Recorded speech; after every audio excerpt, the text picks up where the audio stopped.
Hello, our audio magician partners Isotope have a new creative suite sale.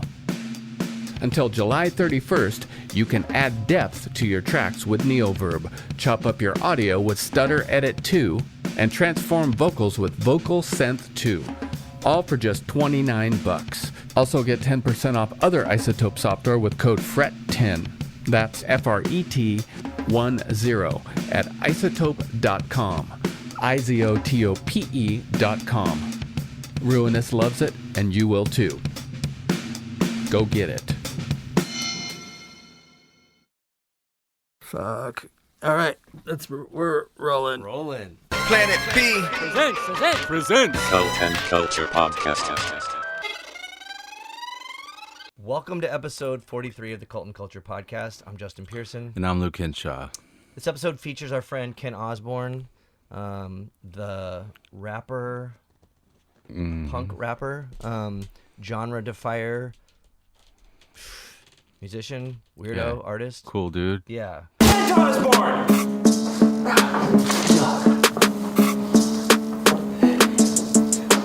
Floor is yours.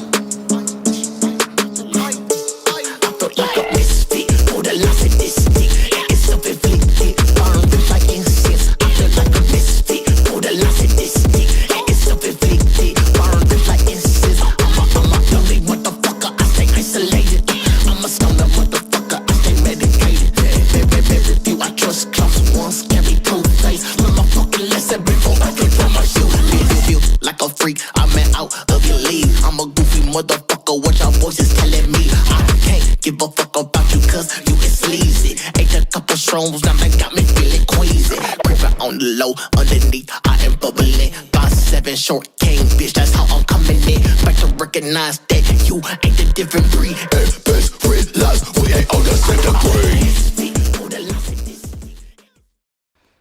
Planet B and him just did some dates recently, and he's got energy that's insane. He's got a back bend that's wild. Yeah. And I feel like he's missing. You weren't joking about that. I was like, dude, you're missing some of your vertebrae. Yeah. Yeah, he's just an awesome dude, an all-around great person. He's very unique, and his influences are bizarre in a great way. So his output is bizarre in a great way. Yeah. We dive a bit into it in this podcast, but it's just rad to have like new friends that are into cool shit. I don't know, kind of like help experience things. Yeah, definitely. And it helps that he's fucking cool as shit, too. I know, fucking, the chillest dude. Yeah. His drummer that he had was awesome, too. He works with different musicians. So far, everyone that I've seen him play with is impeccable and also just really, really cool. And, yeah, just cool people and, like, down to get wild. And we recorded it somewhere different. Yeah, so this episode takes place at our friend's studio downtown San Diego, Two Legs Bad. If you check out the Instagram handle Two Legs Bad, there's a bunch of videos. He does these little pieces on different artists and stuff, and his technique is just fantastic, and his studio is great. So it's really nice to team up with someone and get out of our space into a new space and just kind of check things out. And yeah, get a different vibe. Yeah. So, don't be alarmed. Cool. So let's dive into this, and we hope you enjoy it. Check out Kent Osborne if this podcast speaks to you. Yep. Thanks.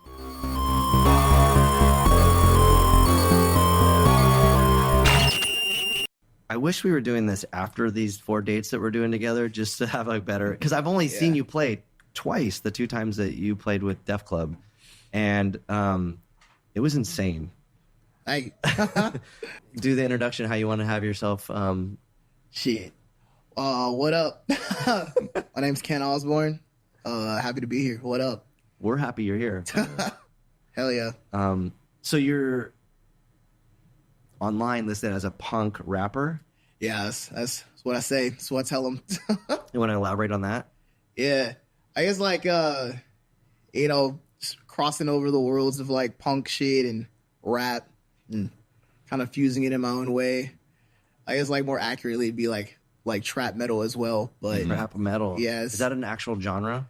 Yeah, it's It's had a lot of like, definitely a lot of light on it in the past like few years. I'd say it really got big in like 2018 through like internet stuff, and I guess it's not as popular as when it first came out, but you know, it's still prominent, at least to me, and all that. Same thing kind of with punk rap. I feel like that was like some newer stuff, but I feel like punk and rap have like coincided and kind of are very similar in so many ways since the start of both of those genres of music. yeah, it's true. Dang. No, you're so right. I never really thought about that because, I mean, even with like Ice-T and I forget the other, was it Pantera, whatever, when they did that, they did like a song together. Ice-T's Ice-T awesome, did like, not collaborate with Pantera. Ice-T No. did Body Count. yeah, it was something like that. Just, but even like that, having that crossover, it was like what the 90s or something Yeah. like that. Though there was the Public Enemy Anthrax one. Yeah, yeah. But that's like more metal. But yeah, similar thing. Still, but it's even just like all like- the Beastie Boys shit, that was all rooted in punk. Yeah. So I guess it's funny for me to say it like just popped off when really it's kind of been happening for like a while. But I guess in my like years of, I guess, impressionable music listening for like new stuff, it was like 2018 was when I discovered like the term trap metal and all that. Cause there's like this artist Scarlord who my good friend showed him to me, and then I was like, oh, this is tight. And I was already in punk bands and all that. This is like when I was still living in Nashville at the time, and I like was still figuring out like I knew I wanted to do music for real, but I wasn't sure like what it was gonna look like. But at the time I was like, I'm in a punk band with the homie, like 2-piece duo, electronic shit with like rap and all that, guitar and drums. So found out about trap metal, inherently started making more stuff like that. And then, I was already doing the punk stuff with it because just inherently it's like what I was doing. And then, I just kind of been doing it for so long. I was like, might as well stay true with it, and see how far I can take it. And here we are. So the clips that you would post of you playing guitar by yourself, is that what you would consider trap metal? I feel like it's kind of in the vein. So with that stuff, that would be like me. I was so funny how I even started doing that for real, at least for the clips I posted on the internet, because I would live stream. I still kind of do it on TikTok just because like, I don't even know how I got into it. I just started doing it one day, and I would just play over like dark trap, like rap songs that I really liked, and then Play like guitar over it. just like kind of freestyle. I kind of look at it like a freestyle way as opposed to like I'm writing like parts to it, because it's all just like on the spot, free form stuff. So that's what made it really fun. And so I like to think it's in that same vein of like trap metal and punk rap, just like in a new like concept, because I haven't really seen a lot of people do that, at least like in a live aspect, because people will do like covers and stuff like that. But What came like first for you growing up? Was it like, did you start with punk and alter into rap, or was it more like the rap, like, or both? I feel like coming up from like Atlanta, rap was just kind of inherently like all around me, whether like I chose to or not. I mean, Outkast. Yeah, Such a all sick that, city. Yeah. Outkast, Ludacris. It's probably like my two biggest influences. CeeLo Green, Gucci, Goody CeeLo. Mob. Yeah, all that. I grew up with all that Yeah, here. that's so- crazy. Yeah. And for sick. me, like being in a punk band and touring, I always really liked Atlanta. It was always just people went off. It was awesome. Yeah, still great energy. Like some of the most fun crowds. Still, totally. like I've had some of the best concerts of like my adolescent life there and everything. But so that was before I was even thinking about doing anything musical. That was like my kind of upbringing. Then like fast forward to like 12, I get into School of Rock or whatever, and that's kind of how I learned how to like perform and learn guitar. And I learned about just like the Rock 101 stuff, I'm talking like the Beatles, Jimi Hendrix, Chili Peppers, like the Stones. And from there, you kind of figured out like what I was really into. And then I think I discovered punk probably like a few years after that and like really got into it. And it's funny, at the same time too, is like same year I started School of Rock and guitar, I was also like starting orchestra. So I was doing like stand-up bass and Nice. it's like reading music and then just learning about rock at the same time. So it was just kind of like a fucking clusterfuck of music. But that's the best thing, Yeah. though, because then the output is something unique, Yeah. I can totally relate to that too, because that's how I got into. It was like growing up was punk, and then it was metal, and then I kind of evolved.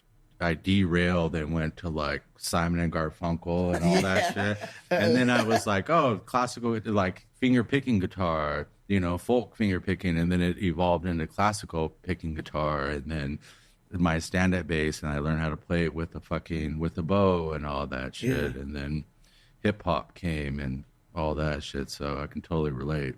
You know, it's a trip when people say like, "Hey, what kind of music do you like?" And then usually people will be like, "I like everything but country." And I'm like, "Dude, there's a lot of bad shit of every genre, and there's a lot of good country too." But I feel like it's weird when people like take that approach to it, because I think there's good everything and there's terrible everything. So it's weird because some people just limit it. They'll be like, "I don't like that because it's not like acceptable or whatever." Definitely was that type of person. I listened to everything but country until I discovered like actual, like what I deem was good country. It's just like the classics and everything, like kind of Western stuff. Yeah, I was thinking that, or like even like I guess Johnny Cash too. Is kind of like, you could argue like he's a rock dude too, but you know, it's like he was a punk. I mean, even when he covered like the Nine Inch Nails song. Oh, that's and, like, great. and like, the Sam Hain song. Yeah, that motherfucker owned that shit. Like. I think that's a good example of like the kind of stuff that maybe you were talking about, like molding different things together, you know, and that's definitely where we came from. Yeah. I don't know. I can see that for sure. Yeah. So, because it's a trip because, well, we've kind of criticized like the metal world, but like when like the metal people get hip to your shit, they're like not rad. Yeah. It's so funny because in person and like at my shows, you know, I've opened up for a bunch of either like metal adjacent or like super hardcore punk bands, especially like in Nashville and even still out here. Like, have you heard this band Cancer Christ before? Yeah. It's like opened up for them before out here. It's like stuff like that. And, you know, the crowds are always super receptive, but you know, when I'm like pushing my stuff on like the internet, you know, it's like specifically towards metalheads, I'll get like the most hate, which is really funny. And I still try to do that because I mean I know it's working at least, but yeah, it is kind of annoying. Definitely not like what I was expecting, but you know, it kind of can. It's like the metal people are dicks. Metal, not the metal bands, but the metal fans. I've seen that they are probably the most loyal, but they are also very traditional and they cannot break away from, you know, it's metal, it has to be metal. And we've learned it with like Dave. And working with Dave. And it was like, this is not fucking Slayer. Yeah, we work with Dave Lamar was from Slayer. Oh, sick. Yeah, and we've gotten a lot of criticism for the stuff that we've done with them, you know? But it's a trip. Crazy. I think that like, though the hate that I've seen you get from people helps, right? Like it definitely elevates stuff. But there'll be times where I would like read some of the comments and be like, man, these motherfuckers need to chill out. Like what, you know, it bums me out, but I could relate to it. You know, I'm like, oh, I know exactly how he feels. Like this shit sucks. Yeah. But I feel like when you do that, cause it's easy to like be, well, not easy, but like when you're good and you're successful and everyone's like, yes, you're great. That's great, obviously. But then you have this like middle part where it's like people are apathetic and don't care. They're indifferent. That's kind of where you fail. But when they fucking hate you and they're going to let you know, then you're succeeding because you're like, you know, poking the hornet's nest. Or, it's like a pressure point for some reason. It is funny though. Like when I see just some of the comments, someone's like really pissed that I'm calling whatever song I'm pushing that I think is super like metal adjacent. They're like, there's no fucking way, it's just bullshit, like whatever.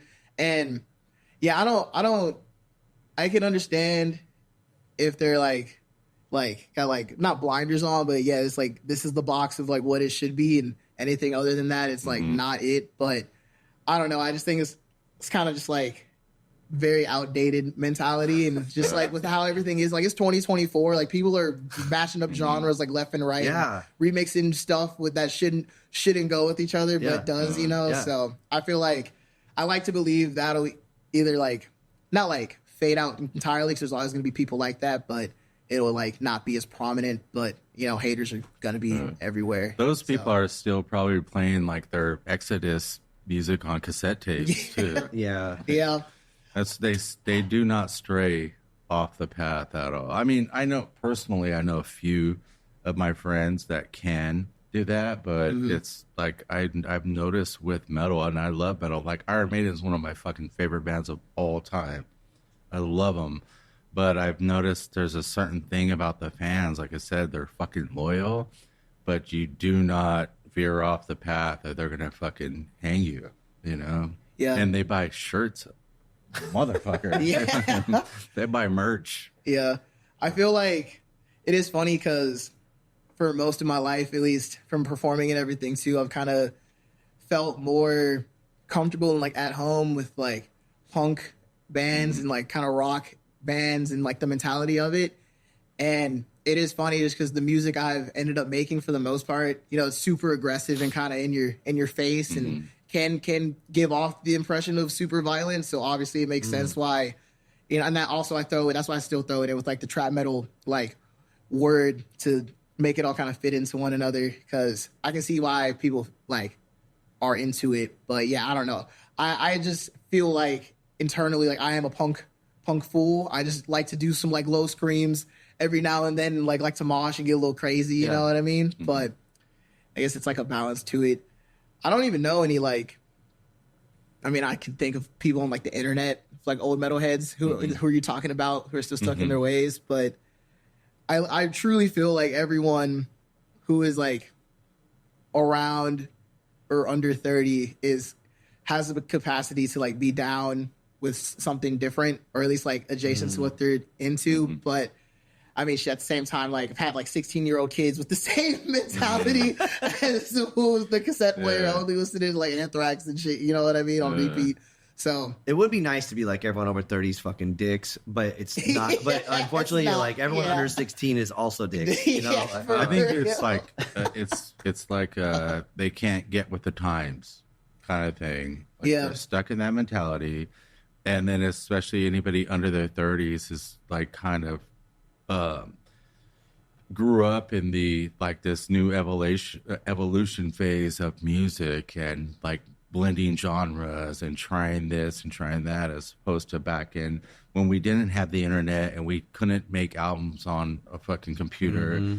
It just like the genres were genres. It was like you're here, you're here, you're here, you're here. And now with all of our like it's everything is just like kind of blended, you know, throughout the genres. And I think the younger people kind of are accept that more, and the older people it's like, you know, I fucking hate the internet. I'm like a grumpy ass old man, but I know I need it. Yeah, you know, so I have to adapt, or you know. To me, like when I hear something that's weird, like I'm like your stuff, you know, I'm like I like this is weird, but I mean that like weird is a great term. I'm like this is I want to like I don't want to hear another band that sounds like Korn, you know. I want to hear something different. I know. Well, I'm like whatever the people. I'm assuming like the Korn fans are the ones that are, or like whatever it is, you know, or Iron Maiden fans, whatever the old people. I just when I hear something and I'm like, that's weird. I don't get it. I am so psyched, and like this person's taking a risk, but they're also like doing something different that could bring us somewhere else. Yeah. I mean, another thing too, like where you're talking about where you came up at, like living in Atlanta. I mean, and I think maybe. What was that hip hop show that you told me to watch recently that came out, like the history of hip hop? And I mean, I know enough about Outkast and stuff, but like seeing like a band like Outkast is, I'm like, that is the shit right there. Like it's so weird, and it felt like a lot of it seemed like San Diego to me. Like when we were growing up, you know, pre-internet, you had to just take like whatever you could get your hands on and make something unique and different out of it. And you know, there would be shows that would be like a metal band playing with like, I don't know, like a you know, Tijuana No, or or just different kinds of like styles of music, you know, funk, hip hop, like, and it made sense. And I think that that's cool because maybe you don't have to like it all, but like respect it, or, you know, respect it to the extent that like they're doing something that they care about. Yeah. And then let it be what it is. And it might evolve into something cool. Yeah, no, for sure. When you brought up Korn, you got me thinking. How I like to look at it sometimes. I love Korn and like Slipknot. Like, sorry about that. No, you're fine. It's fine, bro. Literally. But it's because, you know, I just can see when they were getting their start and everything, just from like what I've like researched and looked up, and, it's like they got so much shit for being different in like the metal space. And I guess they were still seen enough as like a band to enough people to where, they're still thriving and prospering. Same thing with Limp Bizkit too. I'll throw them in there. Yeah. But I feel like the people, like rappers, whatever you want to call it, like artists who are kind of like fusing rap and metal, it's just like the evolution of new metal in a way, because I feel like it still gets the same amount of hate. At least that's how I like to think about it, because there's really only like a handful of people, like artist wise, who I can think that are doing like this at like a really mainstream level. Is probably like Ghostman, like Kim Dracula, Knox Loose, even though they're more like hardcore, and like Code Orange and stuff like that. So I like see either aspects of it still like popping off and being like successful for at least this time.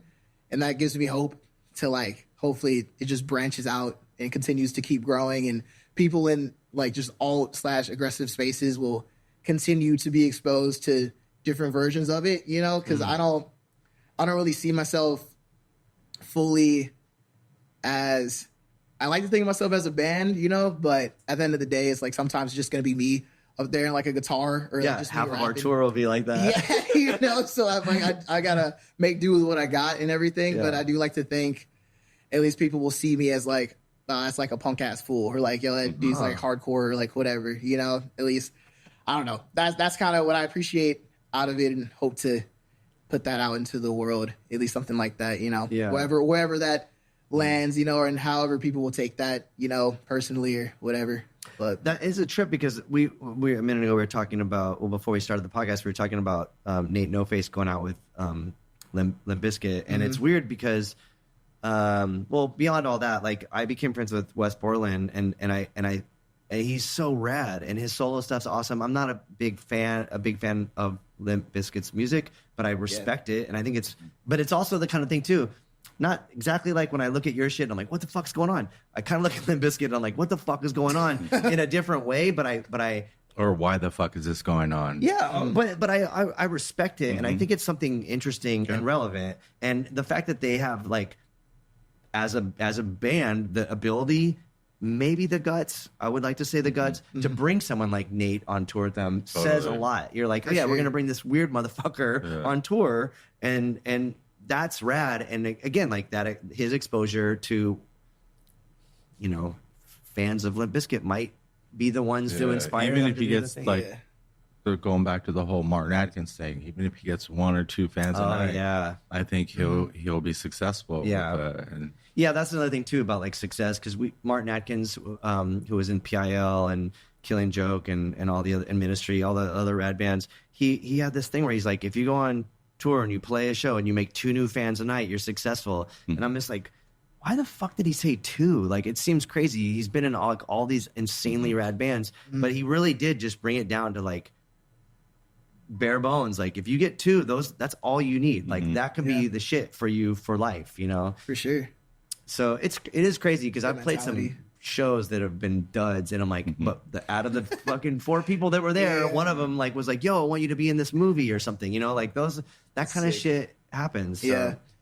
That's pretty humbling too. I like to try to think about that. There's, just in Nashville when I was in that punk band, we were called electronic punk duo. That's what we would like term it, but it was called Thank You Please.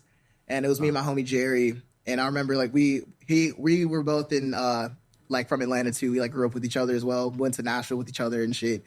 When we first got there, like our only goal was to, kind of like do school and shit, but also just play as many shows as possible. And within that whole stint, like, man, I remember playing at, oh God, what was that?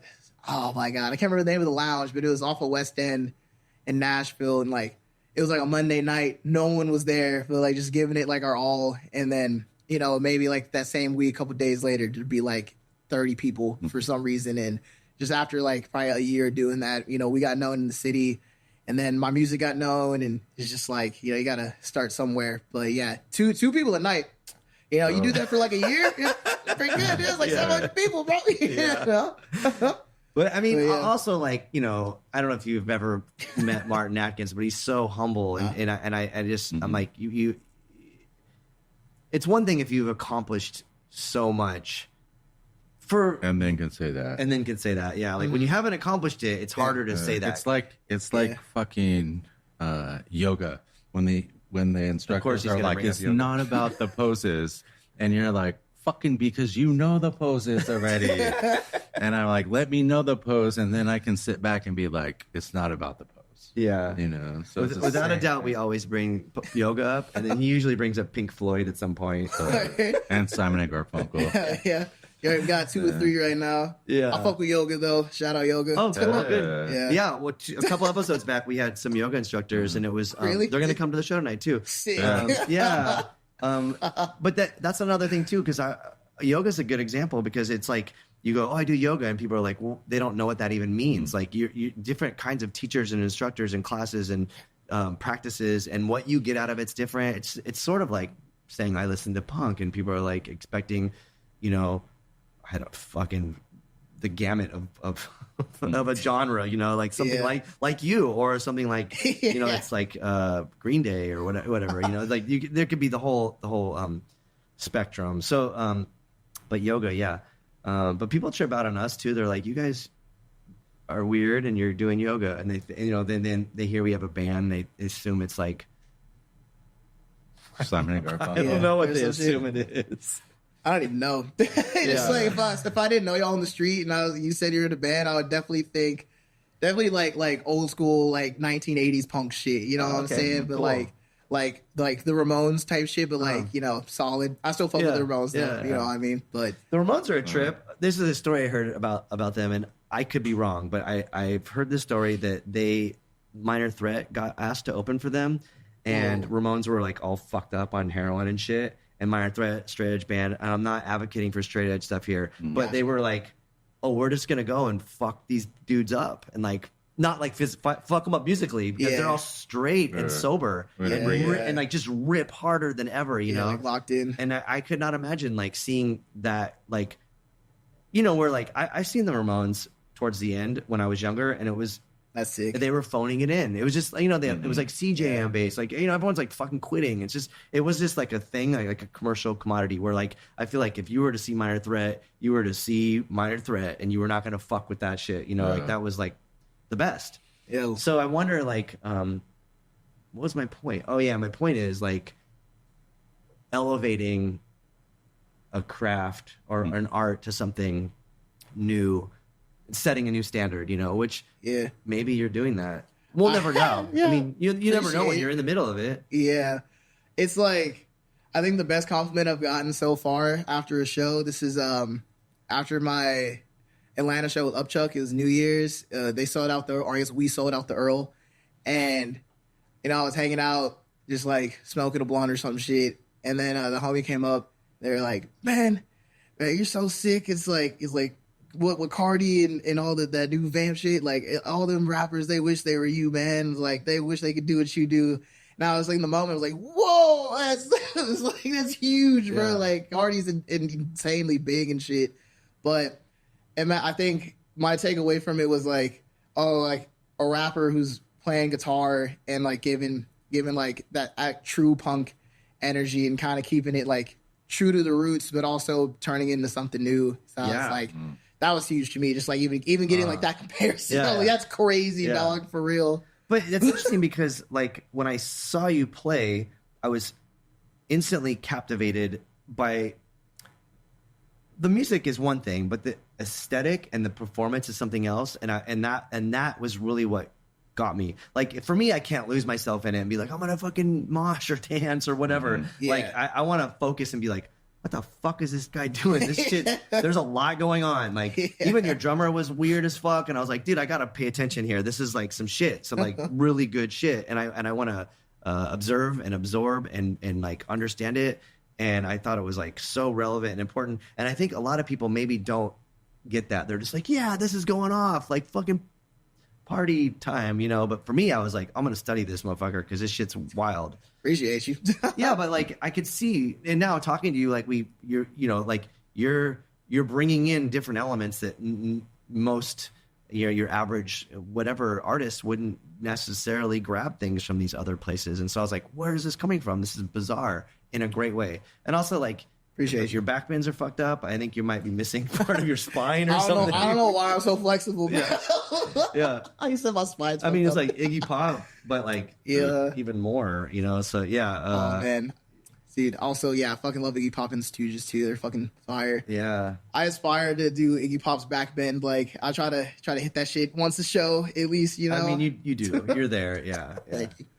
We just saw At Iggy least play. you don't have all the wrinkles on his body. When he's on that jumbo screen, I was like, oh man, this Is he mad gross. leathery? He's like, leather. Yeah, totally.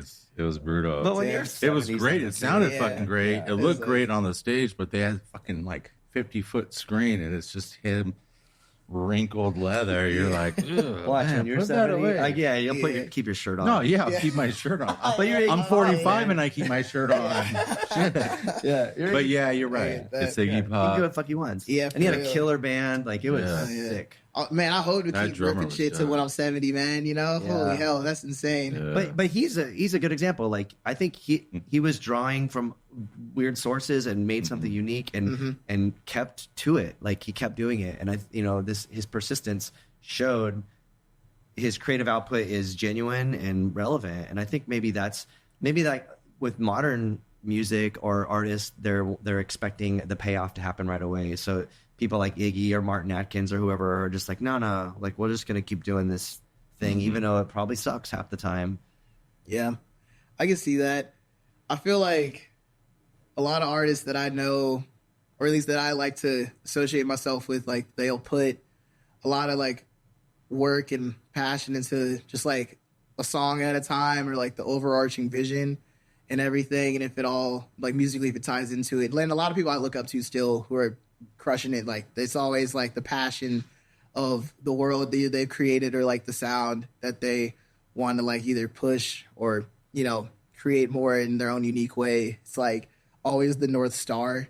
And Yeah. for myself included too, that's kind of, I do, you know, obviously I got to, not obviously, but, you know, life and shit happens. You grow, and sometimes you'll lose your way, or you'll focus on something else in the meantime. But I like to believe it all kind of like connects. You know, it's just like such a vast thing we're doing, because you got to think about outside of the music and obviously inspiration is probably like the first thing, but then, you know, it's like the creation of it. Then it's like the message you want to convey, and it's like the art behind it, and like who not association wise, but like, you know, what other acts like you would want to be not compared to, but be in the same wheelhouse when people think about shit like punk or rap or, you know, fucking blues, country, whatever the fuck it is. Yeah, you know? of course. But The future. It's funny because I had this weird rant recently on a tour I was on, where I was like, well, also too, because we went to this what was the name of the festival we went to?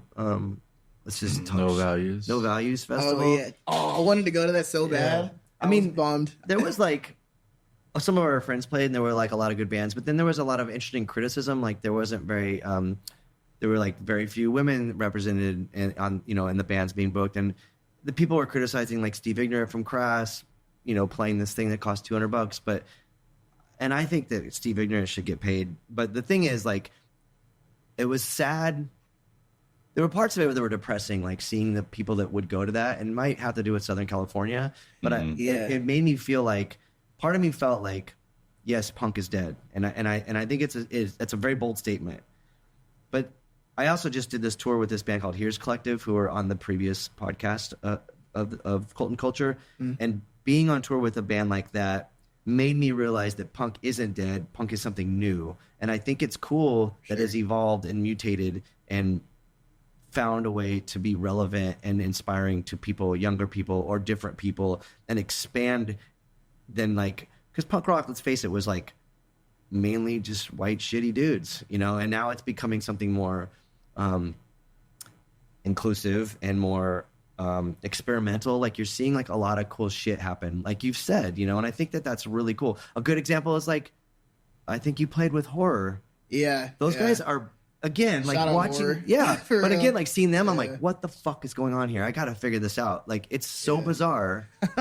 Dude, it's so that I can't believe I did that show with them still. It was so crazy because I remember being yeah, still in college, and just discovering them randomly, and just like listening to them from afar, and just being a huge fan from afar. And like I think in 2021 or two, they played the Echoplex, and I just went. Like I literally like none of my friends knew who they were. I like got a solo ticket, went like knew all their shit, and then 2 years later is like just got hit up to do a show with them, and I was like, that's insane. Yeah. Just like full circle. And they're like performance wise, like their shit is, and they always have like Billy Reimer's their drummer, like they always have like sick. They have like an aesthetic that's like, it's. So yeah, punk is dead, and then you have that, which is clearly. I mean, we should give it a new name, but it is the new era of punk, and I think that's rad. I think that goes. Yeah, you're right. New era. It goes back to like under 30, over 30. It's like the Minor Threat band opening for the Ramones band, like that kind of aesthetic. The punk is dead aspect of it is for that age genre, and then it's like punk is like it's becoming still. Yeah, Yeah. So I mean, even like what's the band that has the punk? Cumbia is the new punk. What's that band? Son Rompe, whatever. Yeah, Sounds sick. Cumbia punk. That sounds fire. Yeah, but that's the thing is like their slogan is "Cumbia is the new punk," and I'm like, that is true. Like that's fucking cool. Like that's the shit. People need to recognize, and and maybe making this the full circle, going back to like Iggy Pop. Like he was never like quote unquote punk rock, but he paved this way for all of these artists to do this shit. For sure. He made it fucking weird. Damn. It's crazy to think about. Yeah. I like that. Need like new punk, some shit. Like not new metal, but it's like new punk or something. Shit. Hey, maybe there's the genre of it.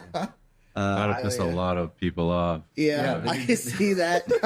Can't do anything you fucking say. I guess so piss somebody off at that point. Try to do something. They new. can't stray away. It always goes back to that. They're not open to new ideas, and especially like not only introducing a new idea, but introducing a new term that they have to get used to. Will fucking piss them the fuck off. It's gotta happen. Like, oh, I gotta say this. It's like.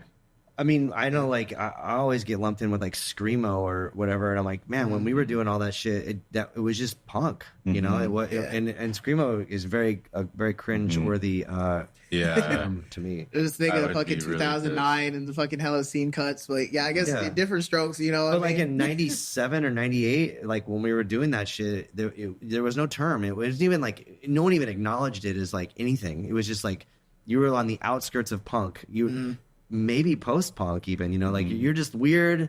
You don't have a mohawk, or a fucking leather jacket. You're just weird and you're doing some shit. We're not going to acknowledge you. And now it's like the thing, Yeah. Damn. That was really crazy. Yeah. So in 20 years, you're going to be set, dude. Just got to wait. You got to wait for that to come around. It's funny. John Waters, the director, told me, he's like, oh, if you want to keep this up, you have to intern for yourself for 40 years, and then you'll become successful. And I'm like, fucking 40 years.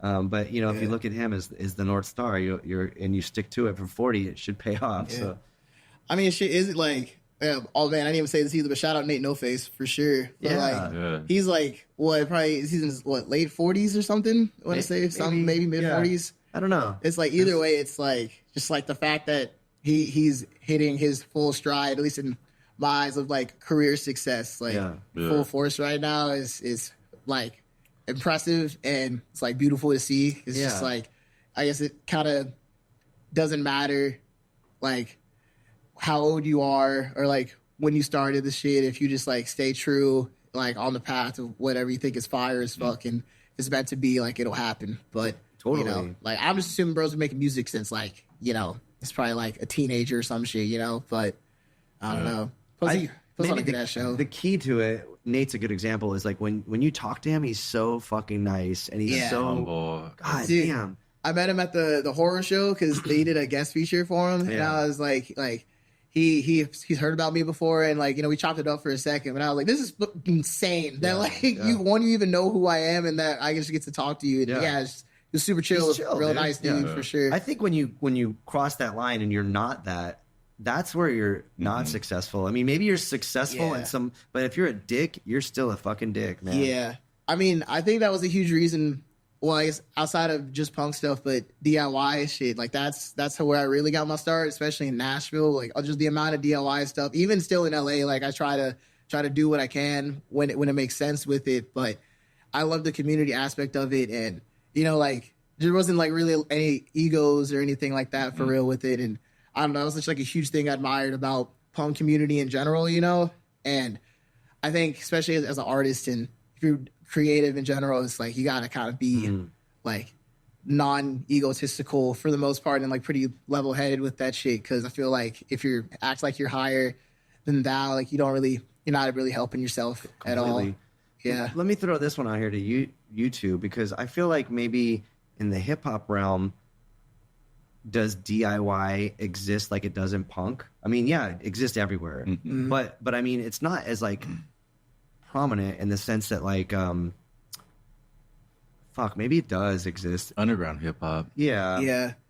It's always, at least in the sake of LA, like there was it's probably like when I first moved out here, there was this group, Death Proof. And I think the biggest artist out of there is like NASCAR, Aloe. We've met a couple times and everything.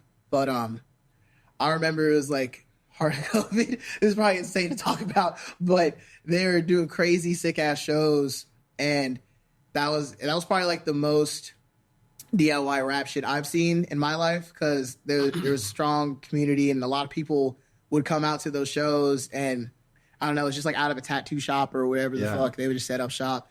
That kind of lasted only like a few years though, and like outside of that, like I don't really can't even say any other examples for real, But, yeah, definitely underground shit for sure. There's this other spot called Rare House. They have a spot in like LA, like downtown. A lot of big rappers have gotten their starts there. Like I don't know if you know any of these people, but like 21 Savage, shit, even Post Malone, did a show at Rare House before he popped off, and that was probably like 2018 till I want to say maybe like 2019, when a lot of those rappers who were on their way up, they would like play there. Then but like you can see like Post Malone and like where his roots are, like where he came from. You can see it, opposed to like I don't know, whatever artist didn't come from that. It makes sense, I guess. Yeah, but I think for me, what makes it the most difficult is because DIY spot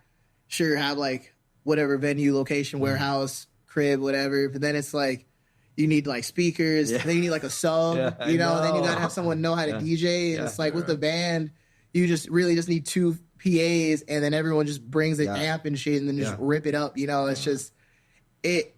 Not to say like it's impossible for like rap to have that, because I'm sure that it exists everywhere in like every city and every state, big or small. But yeah, at least for me, I've come to realize it is kind of hard to do some DIY shows if there's no sub. It's just like doesn't knock. Because you don't have your fucking Marshall half stack in your Ampeg fridge. So you're dealing with like janky speakers. Yeah, so that's Welcome hit to or my miss. world. Yeah, I mean, he plays 2 MPCs, so it's like we gotta have a sound system for sure. But like the Garden Amphitheater in Orange County, like, they have like huge shows there, like Jesus Lizard and Unbroken and stuff. But in the locker area of the they have shows there. You play there, I've seen hip hop bands play there.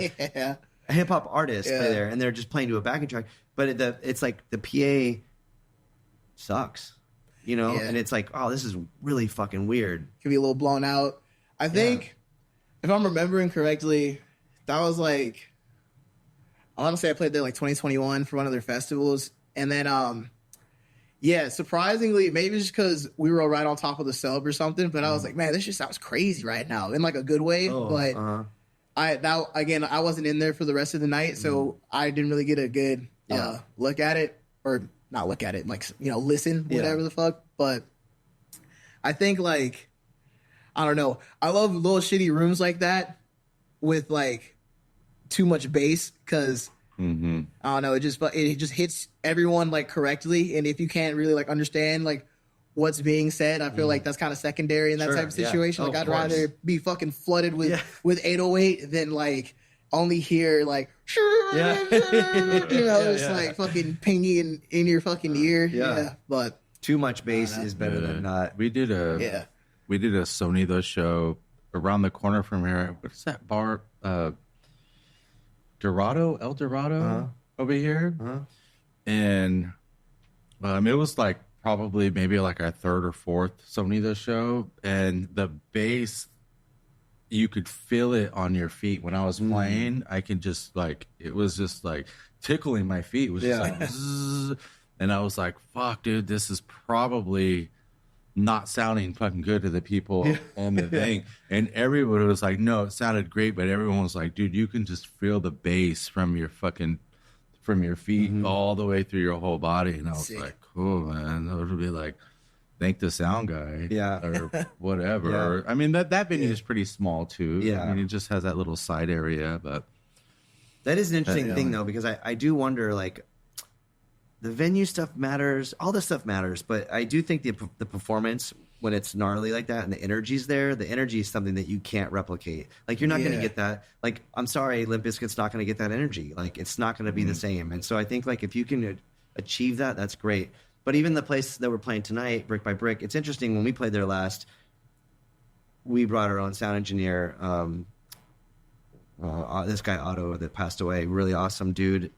He was just fucking redlining everything. And when we started, everything on the stage was like vibrating, and I'm like, oh fuck, like this is probably not a great thing, but like it sounded sick. It felt fucking sick. Yeah. And not that I was there to compete, but Nate No Face was headlining, and I was like, he's not going to get that, you know. It's going to be. I mean, he did great, and it sounded great, but it wasn't like gnarly like that. Yeah. You know? And I think that that's cool to like, not necessarily compromise the music, but just make it a little absurd. For sure. I mean, whatever. Your shit's so absurd, dude. Like, you know what I'm saying?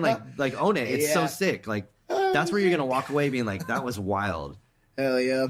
I think that might be like the main goal that at least I'm trying to find. Yeah. I don't know.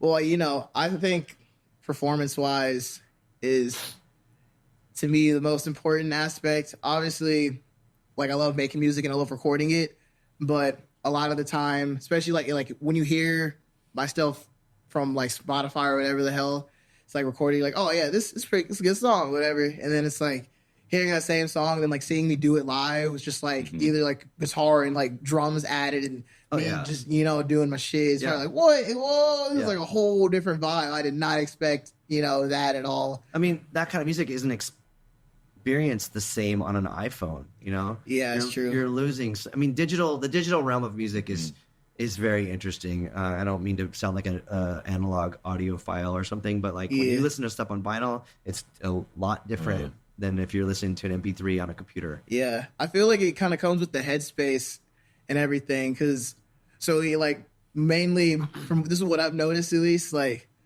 metal, rock, punk people basically vinyl lovers in that regard of like live music and live bands, I feel like they have more of a patience, even like in today's standards, of wanting to listen to like a full record front to back, like no skips, just like letting it vibe and like experiencing it. But like a lot of stuff with rap, for the most part, I'm not saying like every like rapper is thinking like this or artist, but like it's more of like single by single, like playlist shit, like, oh, this one was gonna sound good in the club, and it was sound good at a party, or like in the whip, you know. It's just like different trajectories and purposes, you know what I mean? And I feel like it affects definitely like the fan bases in general, but there are still, I think you need to be at like not like the highest level of like a rapper, but you kind of gotta like be on some shit for someone to want to listen to your full record who is like hasn't heard of you before, you know? So your jam is to put out singles. Yeah, I'm actually working on an album right now for the first time like ever, because I realized this after I just was on tour playing guitar for this dude named Slater. I don't know if you ever heard of him before. He's like in Vada Vada, this collective. It's like the Gardens collective. They're all like homies and all that. But I just got done being on the road with him, and I was just thinking, I was like, man, I just want to have a fire ass record and drop it and then just tour it for X amount of time. This is like the ideal plan, you know, and just get people like obsessed with like those songs, kind of how it is with like a vinyl record from a band. Sure. and people like know all the words, still making music and like maybe dropping singles in between that time too, but just hard focusing that one piece of art, because I feel like a lot of people don't really do that as much anymore.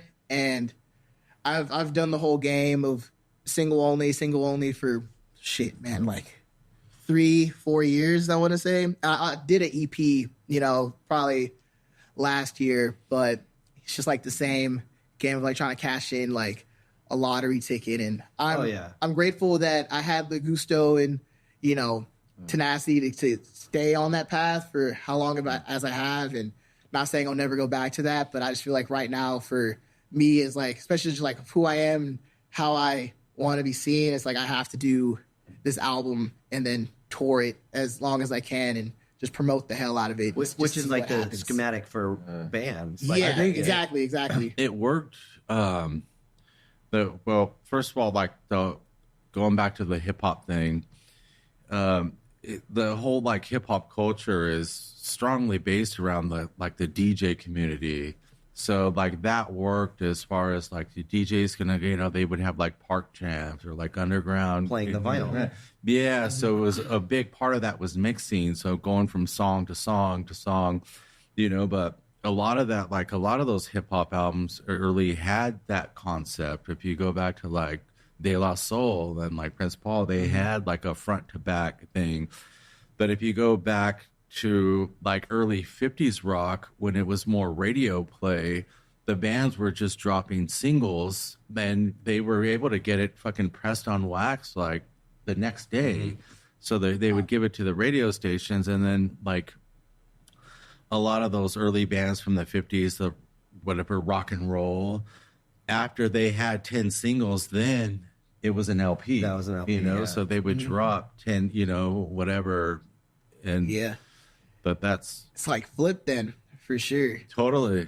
I had no idea rock bands were doing that back in the day. That's pretty smart though. It was always 7 inches, Yeah. and then after they had 10 singles, that was the album. Yeah. They would put it in a Yeah, that makes sense. But now, like running a record label, like you press a 7-inch, you're lucky if you break even. You press an LP, you can make some money. So like, just do. I the think LP. those people were getting paid from like the radio and you know like touring. I don't think they probably weren't getting paid from those 7 inches. Well, also the cost though, because when I first started pressing records, like you could get a 7-inch for $1.99. Yeah, you know That's crazy. Yeah, What they go for now? Like probably like $5, probably more. $10. $10. On tour, I'll sell 7 inches for $10. An LP 25. You know, 30, that's, whatever. Yeah. That makes sense. But you know, to press a 7-inch, you're looking at like maybe $7 to manufacture it, where an LP is like $9. Like you might as well just do the LP and sell it for 25, opposed to this like maybe, you know, if you're on tour and you're doing the thing like you said, the tour cycle of an album. I don't know.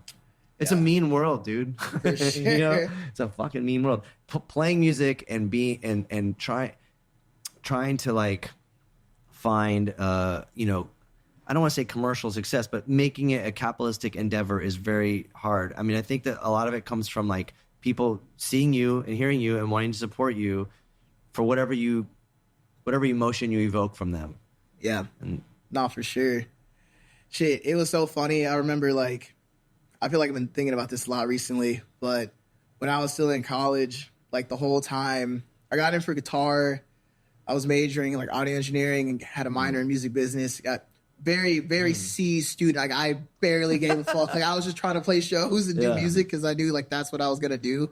But I remember like learning about on my own record like how to do this shit in like whatever like the best way possible. Was trying to like research other artists and bands that I looked up to and like kind of what they did and just learning about like how to run ads and shit like that. And I'm like, man, it's obviously I was like the music is 50%. I mean, I feel like so many people have said this shit too, but music is like 50%, and then like the business side is the other 50, and no one ever teaches you the true other half of like the 50% for the business side of it, especially when you're like an artist. And yeah, I was going to school for this shit, and still like I learned a couple like key things from like my minor and everything. Like but what? Like, tell me. I made a business plan. Like, right. I was like, probably a business plan, like EPK, But you know, all that shit. This is like 2016 too. So like streaming really just kind of just fucked the entire like music industry. So they were like, yeah, basically the whole vibe of like the 4 years I was there is like, yeah, this is just kind of old, but we got to show it to you anyway. And after I like really connected with that, I was like, all right, well, I'm gonna listen, but like I'm obviously gonna just research this shit on the internet and all this shit that most of the shit I learned from school, you will learn from the internet. It's just, but obviously like the degree and having like bachelor science, you know, it's whatever, job security, all that bullshit. But even with all that, like no one teaches you like how to book a show, like how to make a financial plan for if you're like an artist. Because a lot of people who go to that school are like musicians, and you know we're going to the school to do the thing, but like there's no like 101 of like how to roll out a release until, you know, I guess you have to be like a major in it. But even then, it's like the plan of it was still super outdated. It's just like not how to get distribution and whatever. Yeah, or like what deals do you think you'd want to go for? Like this is what like your guarantee should be if you have X amount of like fan base. You know, it's like didn't learn anything about that shit. Had to learn through trial and error and just like doing shit. So I kind of. But where is that information? Like, what should you be getting paid? I don't know, because like even now, like the going rate's like $300. Yeah, that's fucking bullshit. You get gas, a hotel, fucking whatever. Like you're losing money. I mean, it's just. It sucks. No, you know, it's crazy though to think about that, because the things that they teach you but they don't teach you how to deal with all this shit talking on the internet. You know, they don't teach you how to like fucking sleep on someone's floor when you're on tour. You know, they don't teach you about like when you break down the side of the road and you're fucked, you're not going to make it to your show. Like those are the real things, like the life experiences that you'll never learn. I think those teachers aren't out there experiencing it. Of course not. You know, so. Yeah. And, you know, I wonder what it's like there now, because, you know, I graduated in 2020, you know, so it's probably like 4 years ago now. It's like, I would like to think they've kind of, you know, made it more, you know, personable to at least like the artist or like the industry as it is today. It's just like Spotify shit and digital stuff. But, yeah, I don't even know really what the answer is for just like guarantees and stuff, because I can understand where like obviously like ticket sales equates to what your guarantee should be around whatever the hell, but it's like I'm thinking about we need a union. I'm thinking about unions. Yeah. Which I mean, honestly, it's not the worst idea ever, but I can see how that can get dicey, because then you gotta like, oh, we have this many fans here, and we can sell this many tickets, and this is our Spotify numbers and Instagram shit. You know, I think it's a little for how like the world works for our government and just like subsidization and shit like that. I think all that shit's too new. You just opened up a huge can of worms. Yeah, you know, like capitalism, man, fucking destroys everything. Yeah, definitely. Well, it's kind of it makes it's really shitty because no one tells you how to navigate it, but then it's like as soon as you learn like what to do and how to move with it, that you can either slowly learn how to elevate from that, or like you just got to be ballsy and just like say a fucking number, I guess. But I don't think that's the best way to go about it. But you know, it's kind of this is the way it is. You know, for I don't even know how long it's been like this for either. You know, this is the pros and cons of everything. Like playing a show where you're getting a door deal, like that sounds terrible. Like we could get fucking $10, or you could just knock it out of the park and get $2,000. It just depends. Like it just really depends on like, I don't know, why do we do it? I always goes back to like jokingly, like if you want to do this, you're gonna have to ruin your life to do it. You know? Yeah, dude, for real. You better love it. Yeah. I'll say this, like, because, you know, like, again, like, my family will be like, oh, my God, you're in a band. Like, why are you, like, back in the day, they'd be like, why aren't you on MTV? And I'm like, do you see what we fucking sound like and look like? And there's no way that we're going to be on MTV. Yeah. But, like, they're just fixated on this, like, dollar sign, where to me, I'm like, I'll go on tour and people will say, like, yo, dude, like, your band, Swing Kids or The Locust or whatever, saved my life. And I'm like, that's insane. Like, no one, you can't fucking put a price on that. Yeah. So I don't know. We do. I get that shit too. Like, it's like, why aren't you this or that? Like their only concept of music was through MTV. Yeah. You know, so that's like their measure of success. But I'll get the same shit from my family. But I'm like, where are you at on Monday morning at 7 a.m.? Oh, yeah. You're in the middle of fucking traffic driving. I get to fucking go to my studio and work on music Create something. all day long. Yeah. And, you know, and then Tuesday I get to do the same thing. Where are you Tuesday at 7 a.m.?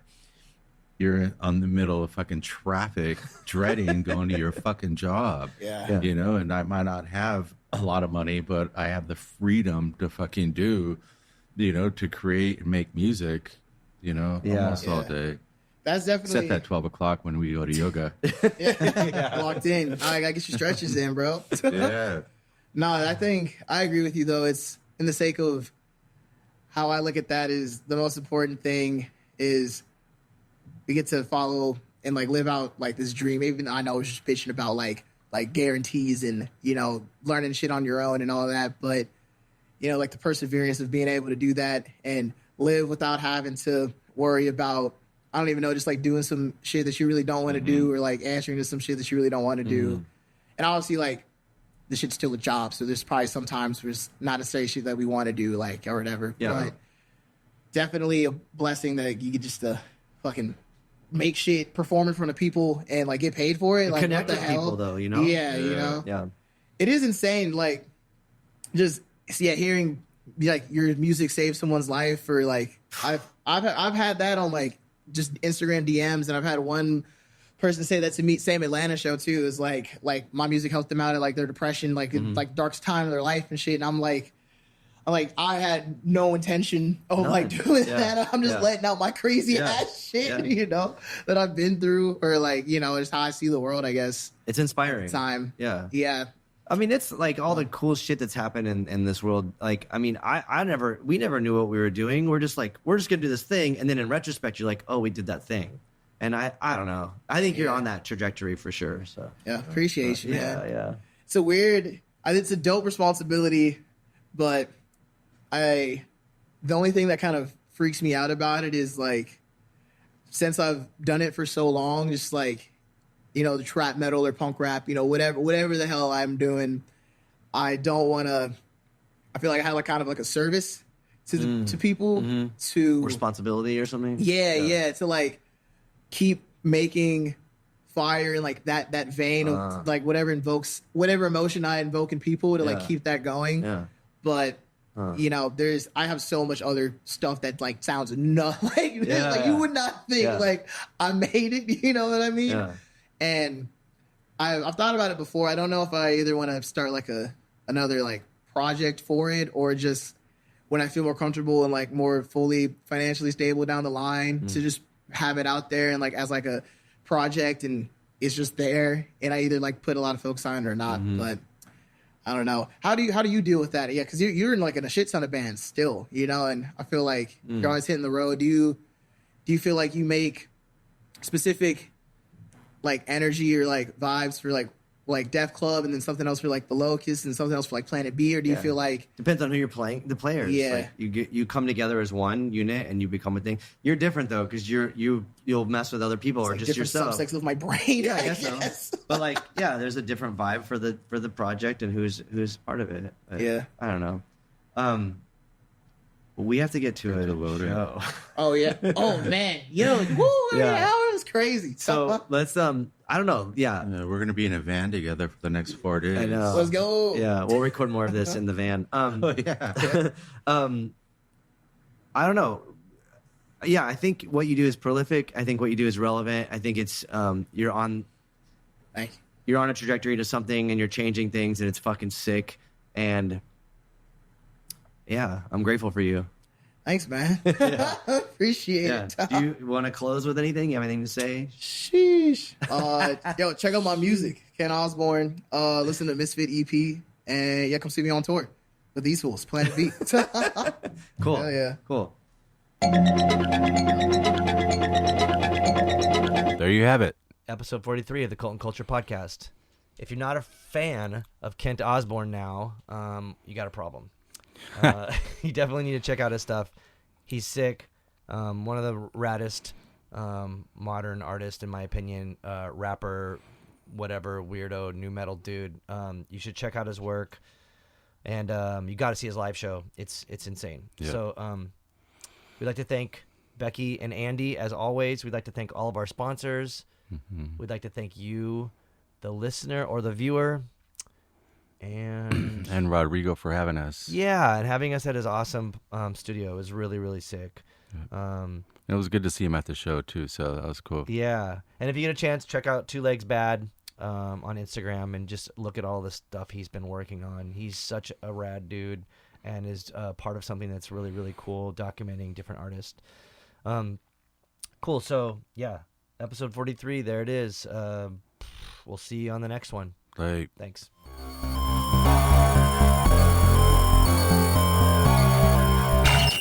Cult and Culture is a Ruinous Media podcast, proudly sponsored by Earthquaker Devices, Heartwork Coffee, Fender, and Diodario. Planet B.